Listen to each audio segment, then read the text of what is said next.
Guys, naglalakad kami dito sa loob ng Robinson Magnolia. Namamasyal kami ng pamangkin ko. Pero dahil pareho kami mahilig sa kape, na-attract kami, nakuha atensyon namin itong isang coffee kiosk sa food court kung saan kakaiba siya. Nasa kiosk lang siya, medyo malapad ang pwesto at kakaiba kasi isa siyang handmade Singapore o Singaporean based coffee na handmade. Nagsaserve siya ng coffee at maging ng tea.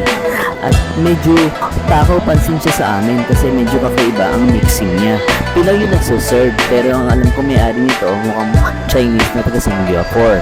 At usually mga Chinese din ang mga umu-order dahil maraming Chinese din dito sa loob ng Robinson Magnolia. Well, huwag natin pahabain pa. Umorder nga ang pamangkin ko nitong Milo based na cold na may ice cream.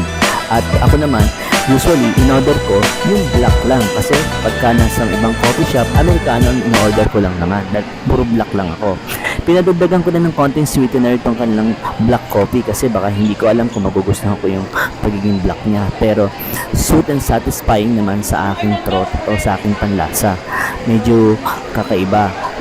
Masarap naman talaga siya at ang takaw panlasa sa akin lalo, nainggit ako sa pamangkin ko dahil ang sarap pala nung kanyang in-order na Milo base na may ice cream, kakaiba sa panlasa.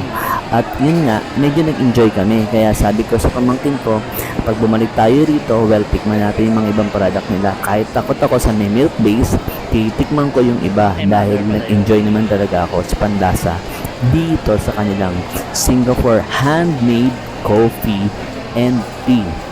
Yun lang guys, kaya susunod pag dumaan kayo rito, try nyo din. Hindi ko to pinopromote pero sinasabi ko lang in reality na nalasahan ko naman talaga.